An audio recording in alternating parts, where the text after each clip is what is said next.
Hi, Daughters of May. It is Asha. Welcome to May We Talk series, episode 10. So, today we're going to be talking to Ebony.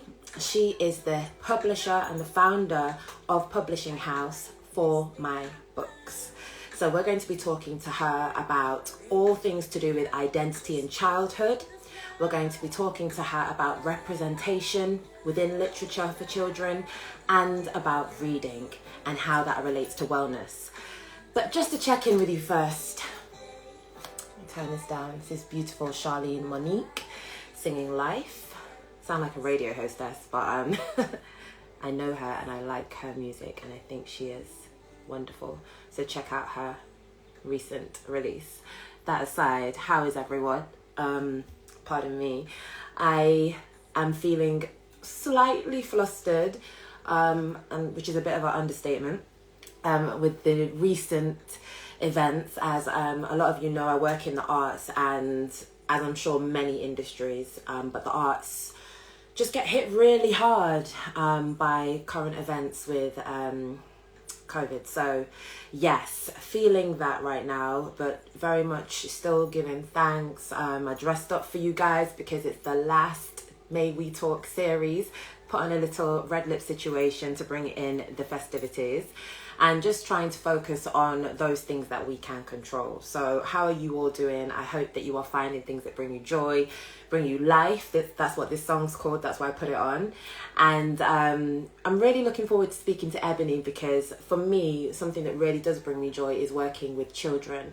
In my background, I've worked as a support worker, a teaching assistant and a lecturer working with young people and children. And just to find out how Ebony, as a mother, as a publisher of children's literature for, I'm not going to say any more on that actually, she'll tell us, but a publisher of children's literature that is inclusive, how she finds that brings her joy and just seeing her children grow and change and their identities forming and what that means to her, because that's surely an area that I love. And hopefully you'll be around lots of young people in your families and be able to see the changes that they've made throughout this year and what a year we've had. So it'd be surely a joy to see the advancements that they've made and their personalities coming through. Without further ado, as I said, I'm going to introduce Ebony, who's currently on the line. Thank you so much for joining us, Isa Greens. I love your products. Hopefully someone will get me some for Christmas. And thank you for joining us. I can see Ebony has just come on, so we're going to invite her on. As I said, we're focusing around identity this season. So with children's identity, it ties into a psychological theme called self-concept. Now, self-concept is an area that includes self-esteem, self-image, and a perspective of oneself. So when you're a child, obviously this is being formed and shaped in so many different ways, dependent on your environment, your relationships, your experiences, but also biology. But if we go back to how it's being formed and shaped by your cultural experiences and your social interactions, we can then already see how important reading might be. So I'm going to get Ebony on I nearly said the phone then, goodness me, onto the live with us. Let's just invite her today. Get her on the phone. You all need to update me with your Gen Z lingo because I heard a term that's a millennial geriatric, and I think apparently I'm one of those. Yeah, me too. Are you? Yeah, I was so insulted at that phrase, geriatric. I think I saw it on your page actually. I was outright disgusted. Okay, way to make a girl feel good. Ebony, so that means that if she's a geriatric, that means I am, and it was a little bit, yeah. I don't know if I like the post or not. No, probably not, because it was just like one of those begrudging. It's so good to see you. Welcome to Maybe Talk. You too. How are you?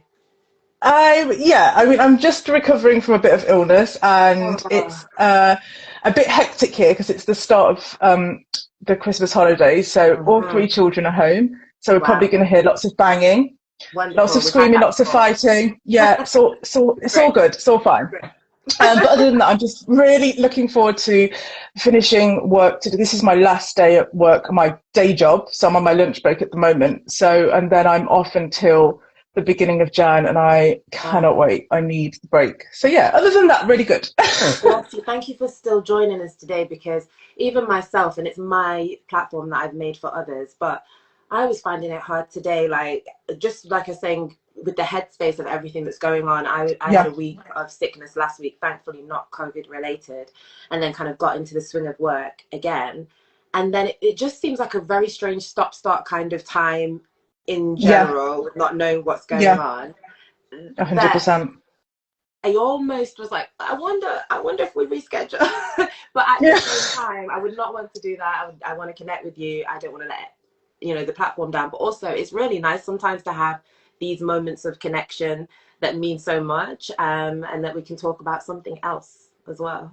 So I'm yeah, really glad you yeah. It made really it. is, and it's lovely to speak with you again as well, Likewise. because we, apart from virtually, haven't spoken for years. So this is Yes. really lovely, For those of you actually. that have joined us, I'm not going to put our business out there unless somebody doesn't mind.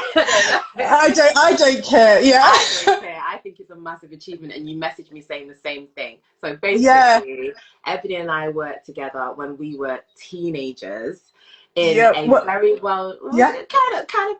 late geriatric teens.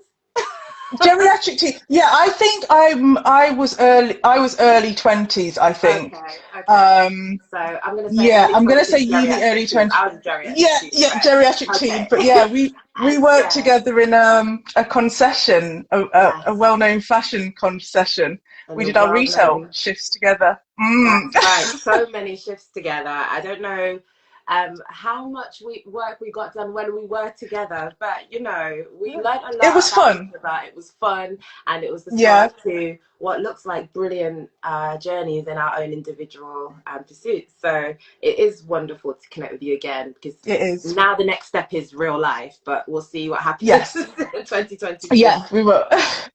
But let's move on from me and you and get back to you, actually, more intrinsically. Yeah. Can you just tell us, just generally first, because obviously we're talking about identity, who are you, Ebony? Who do you So say you are? it's really difficult. I actually struggle with that question. I think it's a hard one Mm, because I feel like there are so many different slices to me, for want of right. a better word. Yeah. Um, I'm a mother of three. I'm a partner. I'm a sales director. I'm a business owner. I'm an Mm-hmm. advocate. I'm an ally. There's just so many Mm-hmm. slices. I'm a student because I'm constantly trying to learn as well. But that's the best way to describe me. Yeah. This whole journey with For Me Books started because of our children. So they are, obviously the precedent of everything. They're the forefront. That's why we're doing what we're doing. Right. Because we have three children, and you spoke on this at the beginning. I was listening to your introduction. Their identities are so different. Mm, It doesn't matter, yes, it does matter. Of course, it matters what you as parents do, yes. but they're raised in the same way in terms of the food that they're given, Mm-hmm. the way we are as parents. But they all have completely different Yeah. personalities, things they Yeah. like, things they don't like, and it's so important that, to me, that children have autonomy Yes. and that they're free to kind of embrace that and express that. And I have a 10-year-old, I have a just 6-year-old and a 4-year-old, and they Ooh, have completely different personalities, completely different, wow. all completely different. So biggest job is mother, Yes. definitely. All consuming, and Yeah, all the rest sheep kind of tie herder. into that. Yeah, Sheep when herder. trying to get them out, when trying to get them out of the house to school. I mean, that's a job Oh my title goodness. as well. Wow, that must be something else. Yeah. Are you quite like a routine person when it comes to that, like quite regimented, or is it quite a circus in the morning, but you just kind of go with it and it works for you? We work really heavily on routine in this Right. household, but I can't take credit for it. I Uh-huh. have ADHD, and so Mm. I have so many tabs open all the time, and I tend to Mm. start and flip and go on to something else. Whereas Curtis is really routine oriented, and it works because it helps us to just get Right. out the door. If it was to me, everything would be, you know, fly by the seat of my pants every single day. It works in some areas. It works, it balances. It's difficult in others. Like, just for our community, in case you're not familiar, it's a term that's unfortunately used a little bit too much in the mainstream without the right context. But ADHD is a type of neurodiversity, correct me if I'm wrong, and it usually relates to attention deficit hyperactivity. They call it like a disorder, but I'm not sure about No, yeah. We don't need to touch on the language, but yeah. Yeah, I don't know about that, because for me, I think when I have worked, whether it be professionally or support capacity with people, they always tend to be so able to juggle many different projects and have like a very vast way of looking at things and zooming out and being able to take in a lot of creativity and also emit a lot of creativity. But like you say, it's just making sure. I'm also neurodiverse. I don't have ADHD, but I do have a specific learning difficulty, which is like dyslexia. So I can completely relate to having the capacity to extend oneself in many different areas.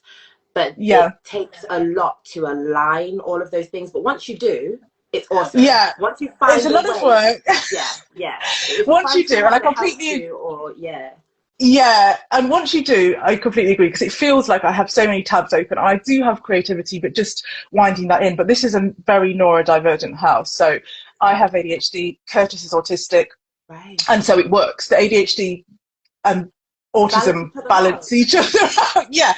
So it works really well. Obviously, sometimes it clashes, but it works really well. So when it comes to our parenting and routines, that's putting that routine into place is, all on Curtis, because he really just helps me just focus. And they all get to school on time, well fed, well dressed. So I think it's a win. I learned so much there. That is just wonderful. I love that. I love that family dynamic. And it's really inspiring, actually, just to see how opposites, they really say this, opposites attract. Look at that. And for your children to see how very different their parents' minds work, but how they can also, collaborate. So that's brilliant. Thank you.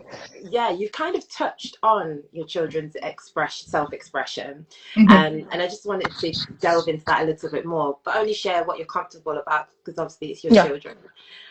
So I just wondered, how do you see them each? Maybe there's one thing you could just say about each child. You don't have to say their names. Maybe about their identities. Is it a special interest, the way they like to play, certain words or language that they use, or how they prefer to dress? Is there anything you can already see taking form in each of your children? Oh, completely. So I have a bookworm, a complete Matilda, absorb books, absolutely adores them. The only struggle, and this is with my eldest, the only struggle, because she's 10, is finding content that is appropriate for her, because her reading level and her reading comprehension level is really high, but that doesn't mean that all of the content in YA is appropriate for her, because it's not. Young adults. YA, so young adults. So I really take a lot of advice from her auntie and also the community around. I just ask on social media, because it's not really, I don't really read a lot of YA, and so I need to be sure, whether there's something that she shouldn't be reading at her age in there. So that's a struggle. Because finding time to skim read the content before going to your child, impossible. No, and I've made some real mistakes. I've made some real mistakes. There were some books that were on my shelf that I bought thinking that I was going to give to her, that when I did skim read, I was like, no. I'm really happy that I skim read this, because I would not be getting the Mother of the Year award for giving her the book.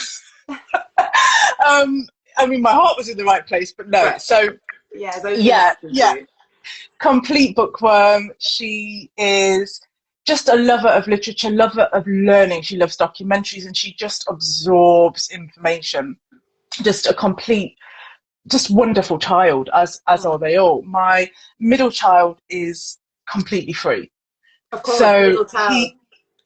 middle child. That tends to be the case, right? and he was premature, so he was born at 27 weeks. So that kind of doesn't have the patience for anything, even extended back then. He didn't have the patience to stay full term. No. And that's him, that's his personality. So he just, you know, he's going to be bored really quickly. You need to constantly be entertaining him. He needs to be outside. He needs to be spinning around. He needs to be jumping. He needs to be moving physically. He needs to have just constant things that he can absorb and he can enjoy and he can learn. My youngest is really just such an art lover. He loves art. He loves drawing. He doesn't get it from me. He gets that from his granddad. You have an he loves style, Ebony, and you always. Thank you. Yeah, you know. I can't draw though. I can't draw. But he's the little artist, and he is such a lovely child. And his feedback from his school is exactly the same. He's happy with his friends, and they all love him. But he's equally as happy on his own.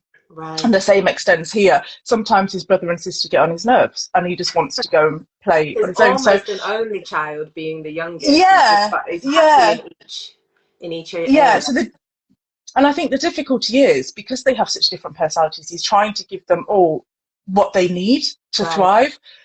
So with 3, I find that that's the thing that I worry about and struggle with the most, making sure that they've all had, okay, so my youngest, if he's feeling a bit off or, you know, he's not himself that day, why is that? Has he had alone time?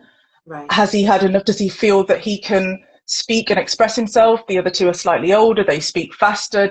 Are they listening to him? So you can see where the frustrations come from. But in this kind of capitalist life where everyone's doing something, it's taking that step back and thinking, okay, what's wrong? What's the issue with him today? How do we need to make sure that he's comfortable? And likewise for the other 2 as well. So very different personalities. And some very different personalities, like you say, yes. Wow, that's wonderful to find out a little bit more about your young people, because now that you're working in a founder of a publishing house, you're catering to an array of children who will have an array of outlooks and experiences growing up. And I noticed that Nana Cynthia is involved. Yes, you do draw on family members, and she's involved in an audio reading of a book that you've actually written. Well, not yourself, but your partner's written, and your For My Books publishing house has published. In psychology, there's like an emphasis on, as I was saying earlier in the introduction, social interactions, environment, relationship, and helping early stages of identity. What ways would you say that yourself as a mother, or Nana Cynthia, or other people in your village have helped to nurture these identities you've described? Oh, I mean, we need to just give thanks, especially to Nana Cynthia. I'm always waxing lyrical about my mother-in-law because she's absolutely amazing. She is fantastic. She's a fantastic Nana. She's a fantastic mother-in-law. She's a fantastic mother. She's a great story reader. So everyone goes she's a great Cynthia on For My Books. Yes, please do. And she makes an appearance in later as well. Oh wow, okay. Yeah, but she has worked in childcare for, I'm going to say 25 years plus. I think it might be a bit more, but let's keep it at 25. And she is excellent at it. All of her key children, you can tell the feedback that she gets. She's just brilliant. Some people are just naturally made to be around children and to work with children, and children naturally gravitate towards them, and Cynthia is one of those people. And we were very, very lucky because when we moved to where we live now, a few months later my in-laws moved as well.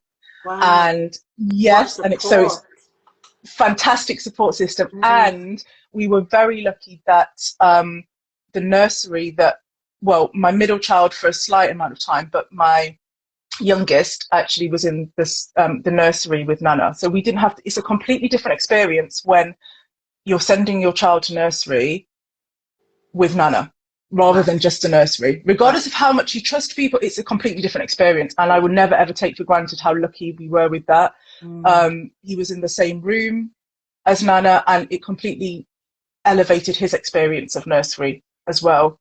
So we just come really lucky. do you think you having such a good relationship with your mother-in-law and therefore with the nursery fed into how your children responded and felt free to maybe be themselves in that environment as well? Yes, Yeah. definitely. And there's absolutely no question, no question at all. I'm so glad they had that. That's very rare Yeah, and very beautiful. And we were in such a kind of extended family and global kind of world now where everyone lives so far away. So to have such a tight knit base on your doorstep is really something special. yeah, Um, I don't take it for granted for 1 minute. It's we're just extremely lucky. so lucky, but good. More of Yeah, this. Good, more of yeah. this. And Um, she's joined. she's Cynthia has Cynthia's joined. Hi, Nana Cynthia. Cynthia. I'm just like, why is this big person calling me now? Cynthia, thanks for She's joining. joined. She missed it all though. She missed the waxy lyrical It's about her, but okay, because you know what? Let me just pause there as well. For anyone that's just joined us, whether it be Cynthia, aka Nana Cynthia, Empower Her, Coco Hughes, Nao Shays, I think that is, Issa Green. she's my loctician. She's Oh my wonderful. gosh, nice Yeah. work. Okay. Yeah. Because I have also been looking at your headshots and on your profile. I'm like, your hair looks beautiful. So shout out Yeah, to she's you. to thank for it all. Yeah. Wow. That ties into culture in a moment, actually. So we'll Yeah. probably talk about that. And all the rest of you that have joined, there's actually so many today I cannot even list. So thank you. Nana Cynthia, last time I'll call you that. You Yeah. will be able to watch the beginning of this chat on YouTube. If you like, subscribe, that would also be awesome for everyone that's watching. And again, this will be available on ITV. I think I'm tired today, Ebony. On So IGTV on Daughters of May platform. So you can check us out on YouTube and IGTV now. Okay. But back to the chat.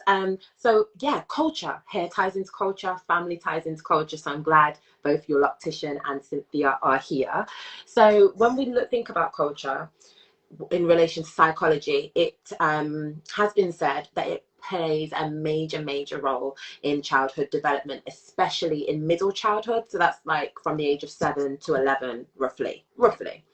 So we start to basically put ourselves in groups, whether it be mhm. I only play with boys, I only play with girls, so gender Yes, yeah. groups, nationality, race, which Hmm. are different. We need to recognize that ethnicity is different. Subcultures, whether it's related to type of music you like or a way of dressing, or even hobbies. I used to love netball, for instance. Didn't you used to love netball? Was it I you? played netball and hockey. Yeah, I did play Yeah, netball. Yeah. I knew you were sporty. I'm trying to remember what was it because we used to connect on a lot of different things. Yeah, Um, netball, hockey, and sprinting. Yeah. So yeah, yes, I you were an remember. athlete as well. I remember now. Oh my gosh, crazy! Long time ago. A long time. So, with that being said, all of these things play in a really important way of forming our identities in middle Hmm. childhood. So when you're choosing books for your publishing house, which is called For My Books, aside from the one we'll talk about later, which is called Later, Later, yeah, later. about your family, how do you find books that emphasize culture, that emphasize different ways of a child seeing themselves? So not just the stereotypes that might be given to Black children, brown children. How do you find that range, but also emphasize the importance of cultures? So, I mean, there's twofold really. So for the books that we've published this year and the books that we'll publish next year, and then also the books that we choose for our house as well, so the books that we buy for the children. But essentially what we want is for Black children to be able to see themselves represented in literature, and that's all Black children, and that's just in different genres. So Mm. because there are so few, and yes, it has been increasing, but there's something to be said about authentic representation. Like you Right, said, that's what I culture is a mean. big issue. Hmm. So the last CLPE report on reflecting realities, which talks about ethnic minority representation in Is literature, that, sorry really to spoke. interject, is that children's So it's a literature per- Yeah, so performance? Yeah. CLPE, it's a CLPE, Hmm. and they put together a report called Reflecting Realities, Hmm. which they publish every year. Right. And it talks about ethnic minority representation in children's literature. And year on year, from 2017, the representation has been growing, and that's great. But what I tend to do with the reports is take a step back and look at what the report's actually saying. So you mentioned the formative years there from around 7. And the report this year mentioned that middle grade, so starting from around 7 to 8, had a real issue with lack of representation for minority ethnic characters, along with picture books, but we'll talk about that later. And the reason that they stated was because it's very difficult to simply write a character as a non-ethnic minority, so perhaps a white character, and then just at the end, just change it. It's very difficult in middle grade. But in picture books, it's easy to change the palette. And that was the wording, and I find it so insulting, because we shouldn't be doing that in the formative years, and we shouldn't be doing that in 7+. So I'm glad it's difficult to do and you haven't done it in middle grade, but you also shouldn't be doing it in picture books. That's the point. So authentic representation is what we want. If we're saying that all children should see themselves represented, and for us, we're focusing on Black children. So we want to take a step back and think, okay, so do we have working class Black representation in these picture books? Do we have Caribbean representation? If so, is it laced with stereotypes? You know, we have to ask these questions. Do we have representation from the LGBTQ plus community? Do we have any of these things? And then I want to take a step back further and say, who's creating these books? And this is one of the things that I think has been missed quite a lot. The increase has happened in the representation of the books because that's been quite reactive, unfortunately so. You know, big publishing is an industry like any other, and it's here to make money. So are they giving us this representation because they really want all children to see themselves represented, or because they're latching onto something at the moment that they think they're going to make money from? Yeah. So what we want to do is find out how many of these books are being made by Black creators, because that's the other part of the business that we do. So the books that we create are by Black creators and emerging Black creators, because I also don't think it's a good message if you're telling Black children that, yes, you can be a writer or illustrator, but only if you're first famous. Because I was going to say, I'm aware that this is credit to her for using her platform, but I know that Alicia Dixon, who used to be more known for her singing and her performance, has now become like a young adults author. And it's brilliant, you know, someone with her background has now gone into, her racial background has gone into authoring books for children. But like you say, it should be open to everybody that wants to do that, that has a background that is of a other or diverse ethnicity. They should have that opportunity as well, shouldn't they?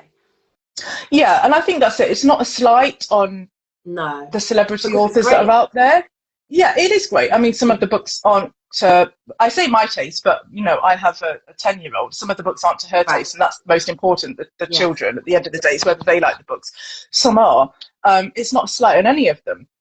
But what it's saying is, that's also not a message that I want to send. You know, it's really difficult because there are so few. And when I say so few, I mean, we're talking really, really terrible stats. I think between, in fact, I'll bring up the stats now, and I can't remember off by heart. While you're doing it, I'm going to do a technical change because I actually forgot to put my headphones. Yes. I got so excited. Don't worry. So between 2007 and 2017, less than 2% of children's books creators were British people of colour. That's a 10-year period. So when we're talking about stats being awful, like these are quite unbelievable. When I started looking into this, this was terrible. And it doesn't really, it doesn't improve. And I think we worked out that because they use the catch-alls, so they use people of colour or they use BAME. Which is I think we worked problematic in a way, because you're covering it's extremely a massive group of people with so many, as I was saying earlier, a variety of cultures, a variety of ethnicities. So it's even that within that 2%, there might be like 0.1% that are Caribbean, 0.07 that are Well, Bangladeshi. Like, yes. it's just like, Yeah. how is that represented? Well, this is it. Well, this is it. I think we worked out that in those stats, because we were looking at the Black representation, there were 20. There were 20 Black creators of colour. And then we said, okay, so how many of those were celebrities? Because we know that there are Black celebrities writing children's books. So how many of that really terrible stat were celebrities? And so that's the corner that we want to really improve. Right. We want to say, yes, we need to improve the representation inside the books, but we also need to improve the representation of emerging creative talent, and not just with incentives and schemes and mentorships, because sometimes that can be really patronizing, because the talent is there. Yeah. The talent just needs you to open the door. Yeah. You know, and it's the same major publishing houses that are, you know, doing these mentorship schemes that also are closing the door on these creatives. And to me, that doesn't make sense. If you just simply hire... It's not wide enough to allow the influx of talent that is there. It just means that exactly. a few select people from these few select regions are going to get the opportunity, which is great. But then those counterparts that are non-Black don't need to necessarily jump through as many hoops. And they have the privilege sometimes, because it does depend on class as well, but there's still the privilege there of skin color and of race. So like you say, it is a bit patronizing sometimes. Even as an actress, I have been sometimes encouraged to go through certain initiatives or hoops to jump through to get seen, or to make, you know, do a talent show or something. Yeah. And you just kind of think, oh, can I don't need to, because you're talented. You're talented, yeah. But that was, you know, when I was a lot younger. And I haven't actually reflected on that. But you're right, the route in is often very different, especially if there are barriers like class or economic deprivation that stop you from following your passions rather than just getting a job. Yeah, exactly. I think there's major barriers, and the problem that I find is that the people that are creating the barriers, they've shut the door. So they want to withhold the status quo. They've shut the door. The same people are then deciding what the solutions are to those issues that they've created. And I feel like they have no insight, and there's a complete lack of understanding. So I'll give you an example. In every single interview that I do for For Me Books, one of the questions I'm always asked every single time without fail is, oh, so did Curtis try and get later traditionally published and then he couldn't, so he self-published? And I said, no. And this is where you are missing the point. He, as at the time, 36-year-old, working class, autistic, Black, British, Caribbean man, did not... labels to his identity already. Yeah, did not feel that this industry was for him, so he didn't even bother. Right. Because some people just do not want to explain their culture over and over again. Why is this in there? Well, this is why it's in there. Maybe we should change this. They don't want to have their words filtered through a certain lens, it's so true. Which most literature is. They don't want to. That I've seen for very young children has been very much based on hair, but that's why when you raised hair, I thought it was really interesting, because hair is so important, but I feel like we're telling that story to embrace our own hair and also to be accepted in a way by those that don't have our hair. And it's a great narrative, but it seems like it's the only one that the gatekeepers have allowed through. And also foods. So it's always a great conversation starter, and I do love that, you know, sharing of cultures through food is a wonderful way of opening that door. But then it becomes limiting, because then it does become a stereotype of what can a book be about, because there are so many genres, so many experiences that children need to know about and have life experience of, and not being reflected back to them. Yeah, exactly. And I should say we do have a planting book coming. So we do have a food book. Everyone loves planting. Yeah, but everyone loves planting. And the thing that you've mentioned is there are so many food books, but why? Planting is life for most of us, as we know. So why is there no planting books? And it's because who's making this decision of what it means to be Black? And it doesn't. We're not a monolith. We're not, Black people are not a monolith. There are so many different identities. So I even find at the moment the catch-all of Black British is really not working for everyone, because what does Black British mean?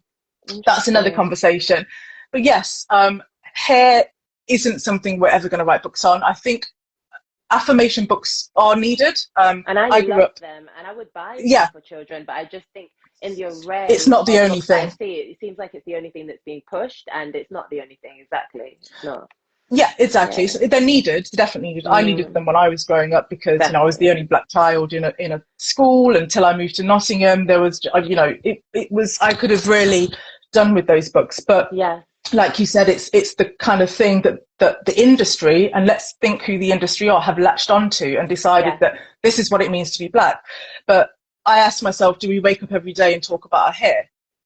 No, we do not. What Do we about wake up every day and talk about, yeah, do we wake up every day and talk about black excellence? No, we do not. You know, so we just want children's books where children can be children. Well. So it's so important to also find our voice through latching on and being inspired by our African American counterparts, to also know that we have different experiences being raised in the British Isles, you know, and it's different. It's the same but different. Yes, yeah. I'm going to move on, if that's okay. Yeah. I have so much to ask you. I'm so happy to have you here. We just touched on actually what is lacking in the mainstream. So it's variety, basically, the many different intersections of what it means to be a black child or a black person. What do you think schools, so if we go to a more grassroots level as opposed to the gatekeepers, what can schools and families do to share literature of diversity, especially when it's less accessible? How do you do that in your family, and what would you recommend? Well, it takes a lot of work, and this is why one of the things is visibility, and this is why we're forever grateful to our community, because we've been backed by a Kickstarter for later and for the 2021. So to our community, like, we literally wouldn't be here without them backing us financially, but also by sharing us, because visibility is where we suffer and where other indie and self-published writers of children's books suffer. Right. And we know that because of the barriers to entry into the industry, more and more black writers and writers of colour self-publish, but it's exposure. So teachers have a very limited budget. They have a very limited budget. They're being given more and more work. They don't have the time. Right. So when they're being sent free books or marketing literature, it's only going to be from the major publishing houses. And I used to put together for FOMI books, I've not done them for a while because it's so time consuming, book lists. And my book list, yeah, I did. And I put together these book lists of picture books, and they were all by black creators. So I'd have a genre, maybe the Caribbean literature, but whatever it was, they were all own voices. So they were written or illustrated by a writer or illustrator that shares a marginalized identity with the character. So that's what own voices means. And it was so difficult, Riasha. So difficult. There are so many books that you think are written by black writers, and they don't have anyone black on the team. No one. Wow. So many. And some of it is so hard to find out who actually, like, the identity of who writes them. But I have to say that it must be purposeful. And it was so painstaking to actually just find these books. And I think, oh, this book looks wonderful. Surely no one would try and write this if, you know, they didn't share an identity. And then it turns out, no, actually they would. And it's not about saying that you can't write about your identity outside of your definitely own, not. Experience outside of your own, but there needs to be balance. In art, there needs to be balance. In books, there needs to be balance of who is talking about whose story, because if the and there's no balance that don't get to speak on it, then why is there such an array of people that are not having that experience getting to speak on it? It's just and this is my issue, and I'm not trying to be a gatekeeper. You can write about what you want, that's not the problem, but there are so few opportunities, and we've already spoken about how few black writers and illustrators there are within children's literature, that this then becomes a major problem. So it takes so long to put the book lists together that I haven't really done them for a while, because I'm not seeing an increase that much. So with individual families, if they would go to like libraries or bookshops or like your website, how do you recommend they choose those books? Should they go for characters that are familiar to them, or should they say, I am a parent of a Black male 6-year-old? Should I go for a book that is by another author that shares that same kind of identity as myself, or that writes about a character similar to my child? Or should I go for one that maybe pushes boundaries a little bit? Maybe it's an LGBTQ plus family dynamic to share, but Yeah, the central definitely. character is a child of color. Or what do you recommend? I recommend looking at your bookshelves and thinking if it reflects life, because I think diversity has become synonymous with colour or ethnicity, but it's not just about that. As you No. said, it's about makeup of family. It's about, are there 2 dads, are there 2 mums? Is it just We talked 2.4 about children, mum and dad? neurodiversity earlier. Yeah, It could be yeah. about So different body types. It could be about exactly. are there disabilities, differently abled people in the books? Yeah. Do your Right, books I on your see. bookshelf reflect the world around you? When you go outside, when you go shopping, does it reflect everyone in, in your children's school? Right. And most of the time, the conversations I have, it's no.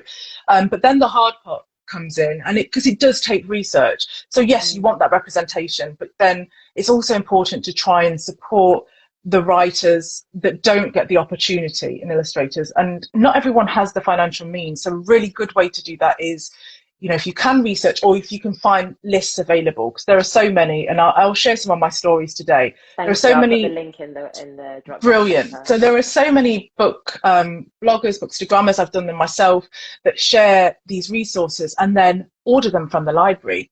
If you have a library card, order them from the library. Authors and illustrators are paid, I think it's PRS, every time you take the books out.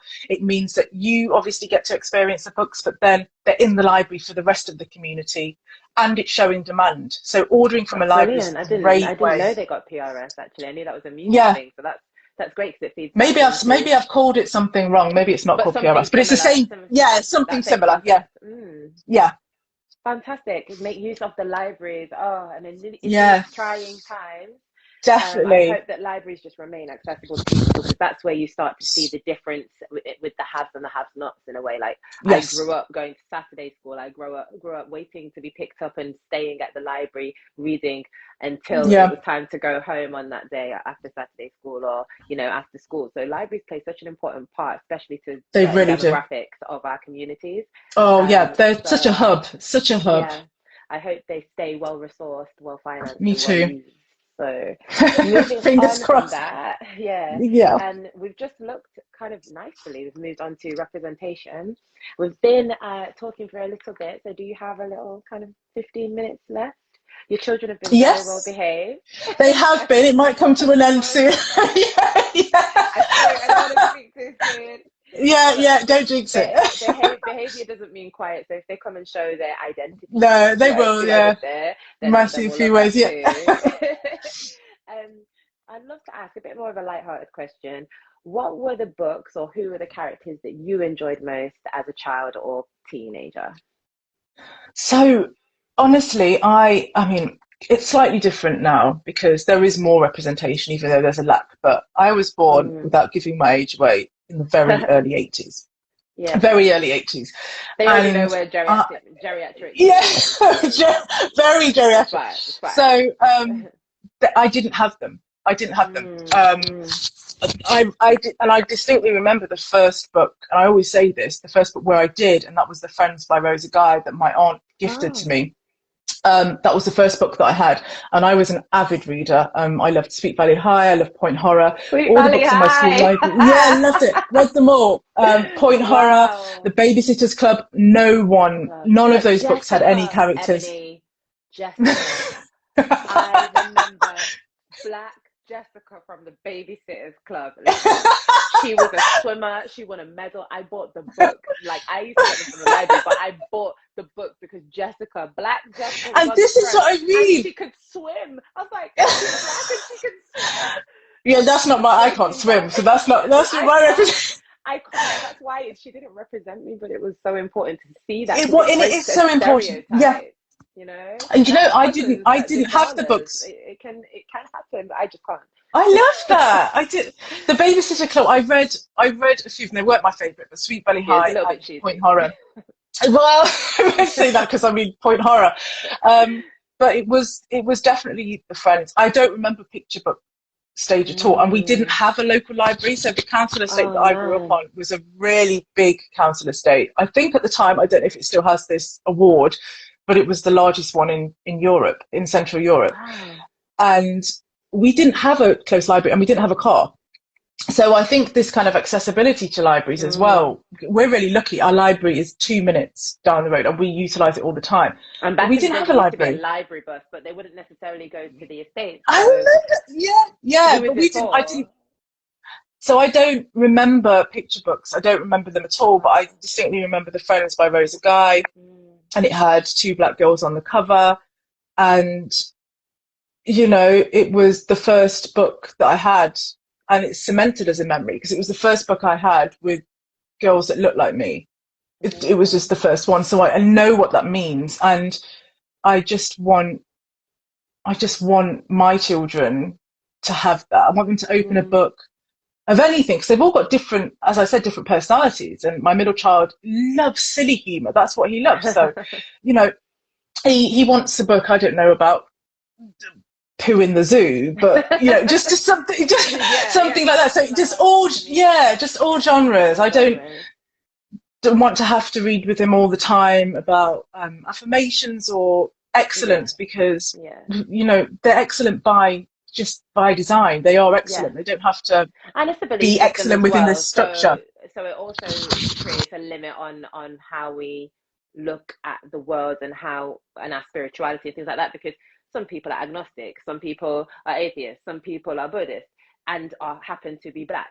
So how doing meditation, doing affirmations, even if it's something I prescribe to, I can't expect another person of color or black person to prescribe to that also. So there needs to be that range, like we're talking about Yeah, before, I guess, you know. yeah. Um, And for me, I there needs to be. Oh, sorry, carry on. no, go ahead. No, I was going to say there needs to be that chance for Black creators as well to take risks and make mistakes because at the moment they are expected to be representative of everything, and that's Yeah, unfair. it's a lot of pressure. Yeah. Yeah, definitely. I was gonna say I'm pretty. Oh, the timer went off because I'm trying to be, as I said, I'm neurodiverse as well. So I'm trying to make sure that okay, that's been like 30 minutes, and we've got an extra few minutes with you. Everything's cool. Yeah. So thanks for staying with us, by the way. And as I said earlier, everyone that's watching, thank you for being with us. You're getting everything live, and if you need to see the beginning, we'll be on YouTube and IGTV. So please like and subscribe and share. But yeah, enough of that.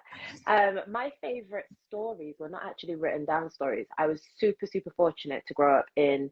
I was going to say super fortunate to grow up in Nottingham City, but although when I I mean, yeah, we took it for granted. Yeah. yeah, it was very diverse, right?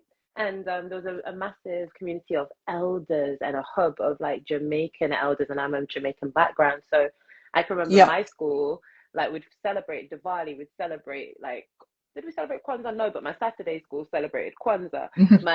My primary school also celebrated Eid.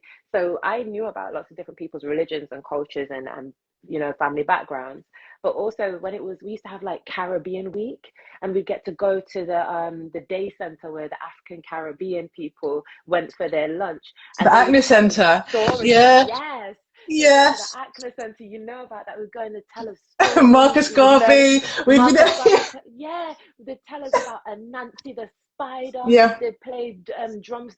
What's his name? Stickman used to come in. Shout out Hmm. to Stickman in Nottingham. Everyone knows who that is if you were born in a certain time. Yeah. He used to come and do workshops. We used to learn steel pan. Like it was just an amazing kind of way of being edified and also enriched Yeah. as a young person being brought up in Britain, second, Yes. sometimes first, second generation people, Hmm. and just having that insight into the importance of oral storytelling, which is, you know, being lost. And that's what's led me now to ask you about your story, your family story that you published first, called Later, because to see that go from just maybe the imagination of your partner and in observing your own family to manifesting it into an actual published book, that journey is phenomenal.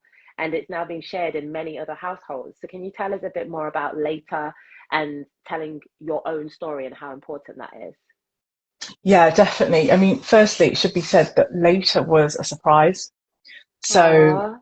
yeah, so Curtis wrote later, sourced the illustrator, did everything as a surprise for me and the children. So I didn't know about later until right at the end. And he was only ever going to publish a few copies and give them to friends and family, and that was it. And then I saw the book and obviously was blown away because it's beautiful, but also on a personal level, like the gesture is just amazing. Like, you know, I can't really put that into words. And also my sales head came on. My background, can't use the sales director, and I was like, absolutely not. Like, we're selling this, we're making this available, this is what's happening. And originally we just put it for sale via DM on Instagram. They all sold out. And then we did another print. What is it about? When you say it's like about your family. Yeah, sorry, I'm just skipping ahead. Right. You saw the value in it.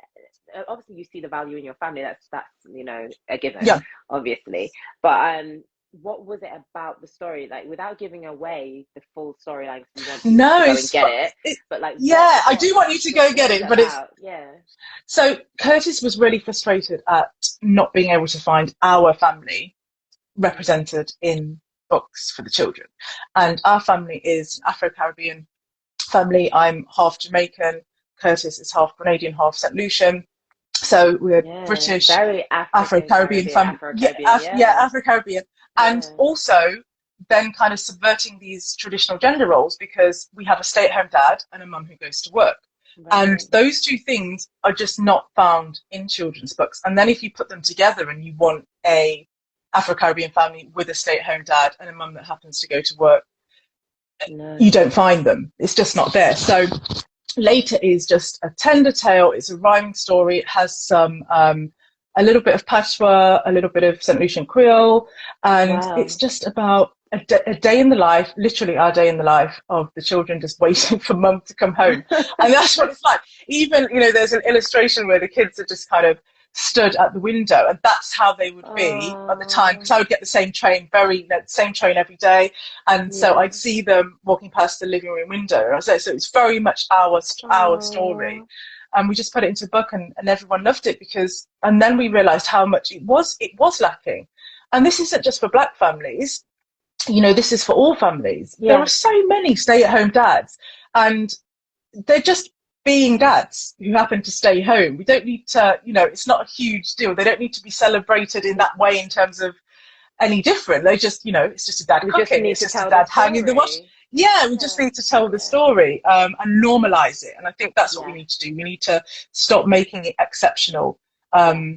You know what it's like. You know, people see a dad pushing a baby in the park and they'll say what a wonderful dad they are. And it's like, I'm just pushing my child, guys. Also, because of that construct and because of the way we're socialized, I definitely fall short, because I'm like, oh, and then you're like, no, that's what they should be doing. Yeah, that's what they should be doing. Yeah. They helped create the child. Oh, but you know, it says a lot about environment and expectations that are put on us, these social constructs, and how we absorb them sometimes. So that's what it's about. And then you saw that, like, the lack, obviously, in the representation of these gender roles, and also your racial heritage and cultures, and just wanted to put that out there for the masses. So as you said, that's gone really well. How is it going now? Really well. So we reprinted a few copies, and then, because we'd used our savings for everything else, we kind of retrospectively went back and did a crowdfunder for later, so we could fund a reprint, so we could get more copies, and we hit that. It was great. We had so much support, and then we said, you know what, let's take this further. We need to do something bigger. We need to make these books. And so we put together a campaign where we were going to do 4 books. We put together the campaign in 2020, but they were to be published this year. 4 books by 8 Black creators from across the diaspora. And from the UK? It was ambitious. No, all over. So, I mean, the writers... global. Because obviously we're in the pandemic. I don't like saying it, but it is what it is. And I guess that's also made us more connected as a world. Yeah. So yeah, we've all kind of reached online, and that means that you've got an even bigger pool to choose from. Yeah, and there's so much talent. I couldn't believe that some of these, the illustrators, for example, couldn't believe that they hadn't been published before because their work was amazing. And it was really ambitious target, and Kickstarters are, I wouldn't recommend doing 2 Kickstarters in a year, basically, if anyone's listening, because it's, and I wouldn't recommend it. But we hit the target, and we've had a delay with one of them, which is now going to be out this year, but the other 3 have been published this year. So we've published 3 books this year. Please send me the links to, I'll obviously yes, I will, in the drop down, but please send me the links to the individual books just for access for sales. Christmas is coming up, Boxing Day is coming up. Even if you don't celebrate this time of year, it's, you know, school term will start again, and then it can be an additional one to put into your child's book bag and be like, you know, they're also reading this at home. Maybe you can order this for our class, for their class. You know, it's just I think literature opens the door to conversation, especially children's literature.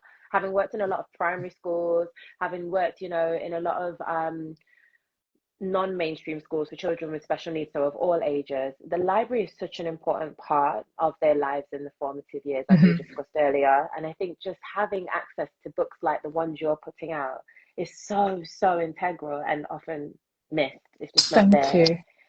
So honestly, what you're doing is fantastic, and I really cannot wait to see this 4th book that's coming out. And later, I'm going to buy for my niece and nephew. Oh, thank you. So I'm definitely going to send that to Miss Esme, if you're watching this, or if Mummy is watching this. That's on the way to you soon. Not for Christmas, because it won't come in time. Riasha, one more thing. Actually, we just did a reprint of Later, and it is printed, the new font, it's typeset in Dyslexia, which is a dyslexic friendly font. Yeah. So I should have mentioned at the beginning, actually, because we're really striving to become more accessible, and it's a constant learning curve for everyone. And that's just another thing that we can do to try and make the books more accessible. So moving forward, all the books will be printed, but this is the first one. So yeah. I have never heard of Dyslexia, so I'm going to be Googling that, because just to show you that the struggle is real. Okay, Ebony and everyone else that's joining us.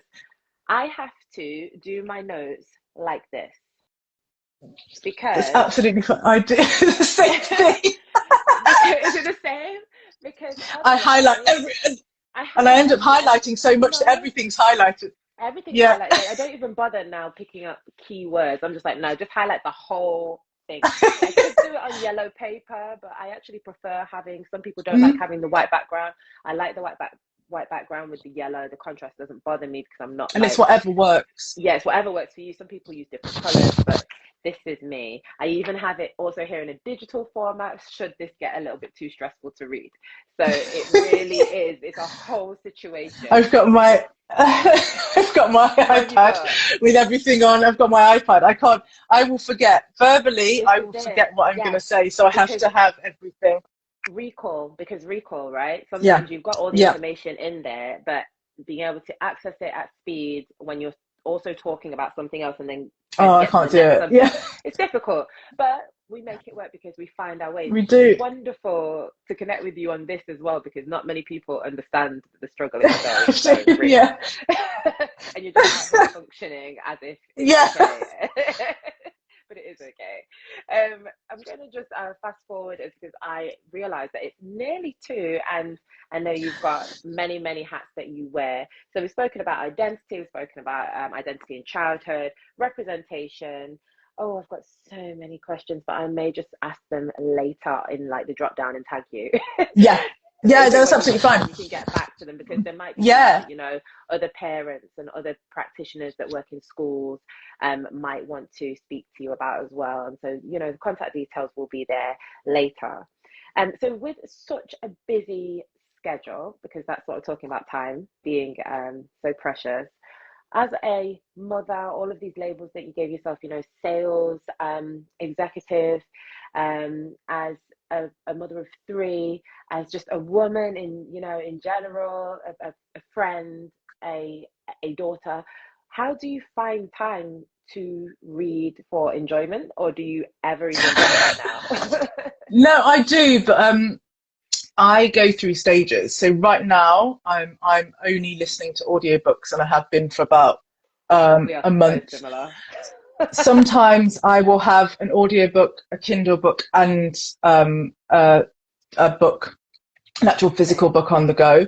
So I same. usually will have three, and depending on what mood I'm in. But in terms of a physical book, I haven't read one for a couple of months. Before that, Mhm. I was getting through them constantly. I think I've probably read about 30 books this year. That is Um, phenomenal.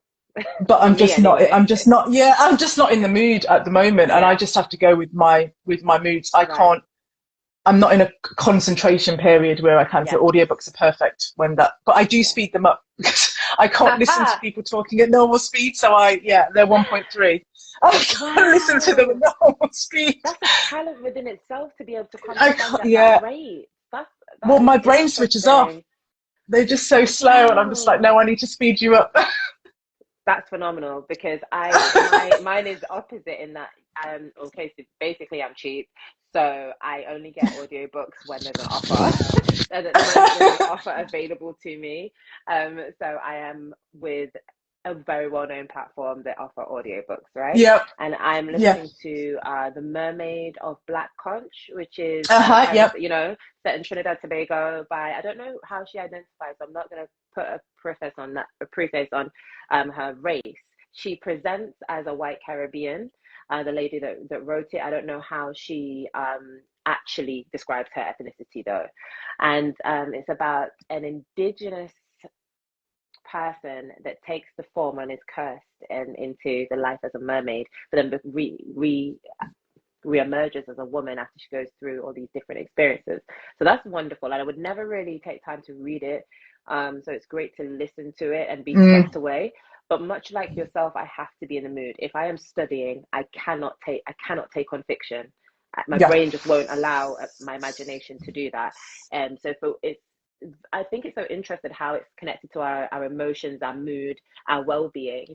Sometimes people use it as an escape as well. And I don't really have that. I feel like I never, I think because I do acting, I'm really engrossed in a world. If I'm physicalizing the world, very much like one of your Hmm. children, I'm very physical, but it doesn't really give me an escape when I read. It's more soothing. How does it make you Yeah. feel when you read something that's fiction, for instance?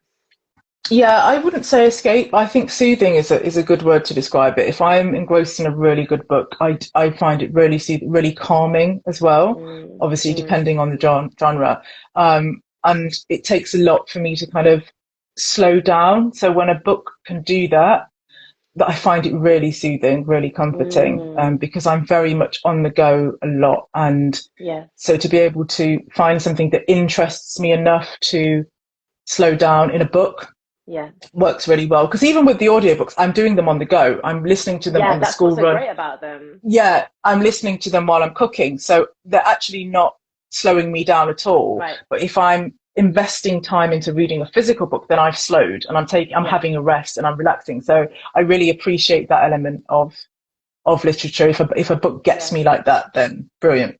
I must say they're not all like that. And even though this is a black author that I thoroughly recommend, she caught me off guard. And everyone at work was laughing at me for about 2 weeks because I was carrying around this book and I just wasn't reading it. But I was reading it, but very much like you, I have a stop-start nature. So Yeah. I'm either engrossed or I'm just like it's just there as like a prop. And the reason I kept stopping reading it is because emotionally she took me on a tangent that I didn't expect. Her name is Nicole Dennis Ben. She's a Jamaican but American based person that is affiliated with the LGBTQ plus community, and those all of those identities resonate within her work. Now, her first book was called Here Comes the Sun, and it was beautiful, so beautifully written. You could see the landscape of Jamaica in your mind's eye. Hmm. It had elements of comic relief, all this stuff. The second book, I thought it was kind of going to be the same tone. It had similar themes, and it was about immigration, but there were some such harrowing things that happened and traumatic I things that know exactly what happened you're talking that I was about. like, Yeah. whoa. and I had to keep putting the book down because I wasn't in a space mentally to receive the trauma. It was really difficult to read. I've read the book. I know what you mean, and I feel that this is why content warnings are so important. Yes, Because much it's like not films, you need always, to know. yeah, it's not always a trigger warning. It doesn't mean that it's going to trigger someone, but I might not be in the right place of mind to read this content right now. Not That's, at work. no, not at work. So yeah, I think work. content warnings are really, really important. So I agree with you on that. Sometimes they catch you off guard.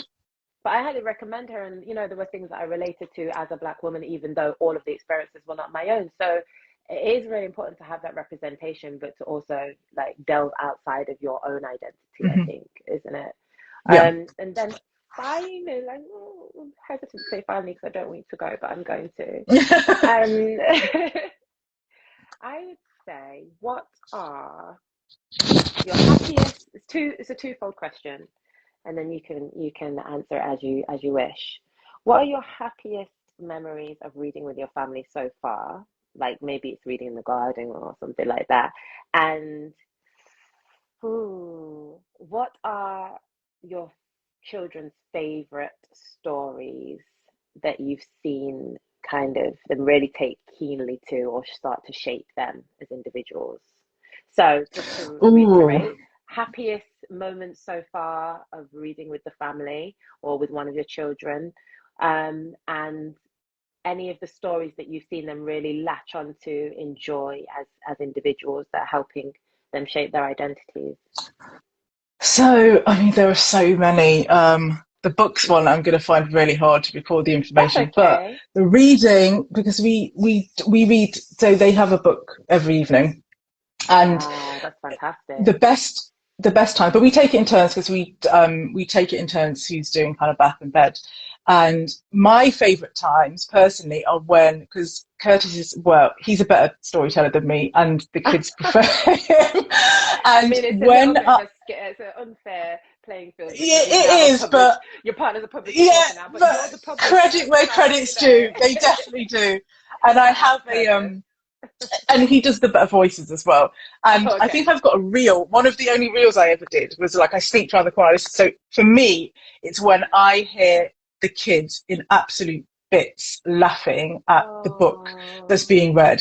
Those memories are like they're just laughing at the voices, and that belly laugh where you just can't catch your breath. They're the best memories, and their favourite books. And I'll talk about picture books, so I'll talk about the two youngest, but their favourite books together are anything. My youngest likes anything with animals, so he actually likes some of the non-fiction, especially from like Flying Eye books, because he just loves to learn about them and read the pictures. But if they're reading together, anything funny. And there's a book called No Bot, the robot with no bot, and I had to read. I had to read. There's storytelling of it on CBeebies bedtime stories as well, which is just if you have any connections, Ebony. I act. I want to be on CBeebies. Yes, let's make it happen. I'm going to spam them. Let's put it in the universe. We're going to do it. It's going to happen. To read stories on CBeebies. I'll be set like that. Oh my gosh, it's Angelica. Oh, I forget her surname. Angelica Bell. Angelica Bell is reading the story, and she smashes it. She smashes it out the park. It's hilarious. We bought the book after, and we just had to read it over and over and over and over and over and over again to them, and they love it. So for anyone out there, if you like really silly humour, if your kids do, get a robot with no bot. Obviously our books, but get no bot. And then get the rest from my book. That first, and then get no bot. There's more books on the way. There's a book about planting. Funnily enough, I actually had planting today, so I'm living the stereotype. Yeah. The first thing I ate was it should have been boiled, but it was fried plantain. Oh no, fried plantain all the way. Some leftover lentil curry, because that's what brunch was. But enough about my food. Ebony, it has been wonderful to have It's been you lovely. with me today. It's been so lovely. Now, I don't know if you're north, south, east. You don't have to say that on a live that's going on YouTube, but we need to connect in real life Yes, especially when things calm down with the current situation, definitely. which we've managed to talk a whole hour for without barely mentioning, might I add. So I I know, it's hope great. It's great. it's so great. I hope that those No, that we will are, definitely have to yeah, link up in real life and have a I think we can say it. I think Oasis. We can have an Oasis reunion. We an we can say it. Oasis Is it even around anymore? I reunion. don't know. I I don't even know if don't it's still a know. shop. I feel like we never, no offense to Oasis, but it wasn't really our age range at the time. So we weren't even trying to wear the clothes at the time. So Oh no, my it God! I definitely hated wasn't wearing the the, clothes. I hated the And clothes. my manager, I'm sorry, I'm going to say it. She wouldn't let me buy the jeans. You know, you have to buy a uniform with your money. Yes. And she flat out refused to let me buy the jeans, which is the only thing that I would have worn in the shop. She was like, "No, you look really You have nice to in the wear skirts." trousers. Okay, but that's not the point. I don't want to wear the And skirt. and also Oh, both it's of us kind horrendous. of didn't look our age. So you were like, No, very tall, model, statuesque, and I was like quite broad, a bit fuller. And the clothes were not made for us. Let's talk about they diversity real quick. They were weren't. definitely not made for that either, or any No, bump in I the wish we had skirt. pictures, Riasha. It would be. I Oh, wish we what had a mess. pictures. I'm glad we didn't have pictures, No, honestly. But but without yeah, it's been embarrassing absolutely ourselves further. wonderful. It's been great. Thank you for everyone that stayed online with us. I keep saying Yeah, online, but thank you. that's just showing my age, and that's cool. Daughters of May platform will put this conversation, May We Talk, episode 10, on IG Live TV. Say that again. We'll put that on IG Live TV. You can like, subscribe on YouTube, and watch it again in your own time. So thanks again, Ebony, and thank you to everyone else. I hope you've learned a lot. And Ebony, please send me all of the links when you've got them, I and I will. will I put will. them in the post below. Okay. Take Brilliant. Thank care. you so much for having me. Bye. Thanks for joining me. Bye. Bye. So I'm going to wave to a few of you that are still with us. Wow. Kinder, thank you. Tay, thank you. Motherhood. Mirror Me Right. Lots of literature heads there. Nana Cynthia, you are the person that I am most excited about joining us. Carol, Best Book Forward. Anastasia, Empower Her. Coco Hughes. Nao Shays. And Issa Greens, I remember you saying that you had to leave us, but that's fine. You can join us on YouTube. You can like, subscribe, follow on Daughters of May on Instagram, and find this conversation for May We Talk series episode 10 on our IGTV tab.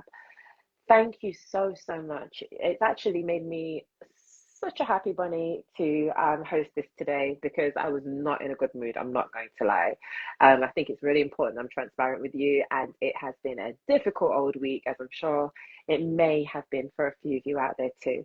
So thank you for holding community with me, and I'll see you in the new year. Take care and all the best. Have a wonderful Christmas break if that's what you celebrate. And if not, just enjoy some good food and downtime. Bye.